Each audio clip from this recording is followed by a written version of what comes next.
Hi, I'm John Tucker. Welcome to this edition of Lake Media's Weekly Wrap-Up. Up first, we have a tragedy here at the lake where we have a drowning. Deanna Wheeler, our reporter here at the Lake Sun, has some details for us. Yeah, that's right, John. We have a drowning over at the 8-mile marker of the Grand Glades Arm.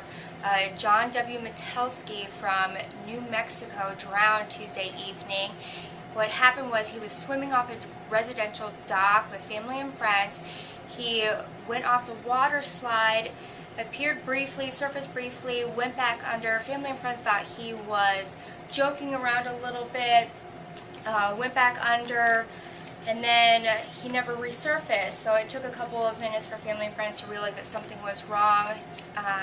Family and friends called 911. It took rescuers about 9 minutes or so to get there, about 10 minutes to recover his body.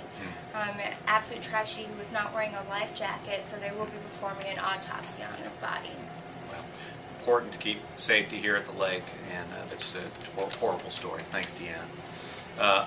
Up next, we have Rance Burger, who's going to talk to us a little bit about the troops and a project that the Girl Scouts are doing to help them.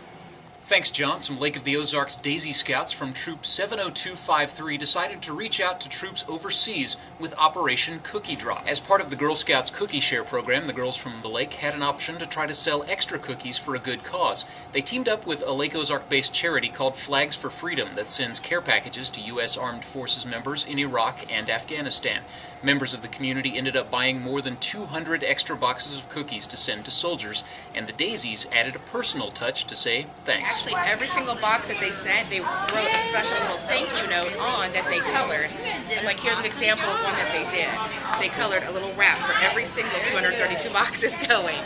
So it was a good feat, and they loved the idea of it. I think they're going to continue with it. In the first year of Operation Cookie Drop, the local girls sent 59 boxes to troops overseas. This year, they sent 232 boxes, so they more than quadrupled their efforts. John, back to you. Thanks, Rance. Up next, we have Charis Patires, who is our vacation news and lake lifestyles editor. And we're going to be talking about Aquapalooza, which we are a partner of here at Lake Media. That's correct, yes. And it's going on Saturday. And it's in front of Dog Days Bar and Grill on the 19-mile marker. Starts at noon to 5, and there's just going to be lots of music and a prize patrol boat going around, and people just anchoring out. I went last year. There's a number of bands. How many are bands? There's going to be 3 this year. 3? Yep. It's a good time. Kids also okay to go? Yep, it's very family-oriented. Just a great time for everybody to enjoy the lake. Wonderful. Now, on the flip side of that, we have a little more culture on the next day. There is an art sale on Sunday at Osage National Golf Resort. It starts at 10, and just all kinds of different, paintings and different media, and everything's under like $75. It's really neat event. I'll be out there taking pictures and seeing what's going on.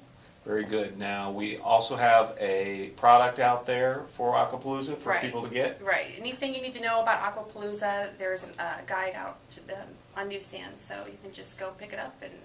And who produced that? Lake Media did. We did. And when we say we? That's pretty much me. That's right. Yep. Very good. Thanks, Charis. Now, up next, we have Kai Raymer, who will be talking to us about a basketball camp here at the lake. It's basketball at Sunrise Beach this week. Lake West Christian Academy is hosting its second Eagles basketball camp. Kids in the camp ranges from age 6 to 10, a couple older kids sprinkled in.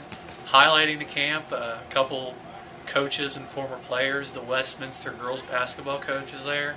The big stars are big names at the camp, Andre Williams and Joe Atkins, former Oklahoma State basketball players. Kids at the camp, they go through drills such as dribbling, passing, and defensive positioning. Camps last Monday through Friday. Lake West is trying to push sports very heavily. They have a girls team, and they're hoping to get a boys team later on this fall. John, back to you. Thanks, Kai. That about does it here for a Lake Media update. I hope you all have a great weekend, and see you at Aquapalooza.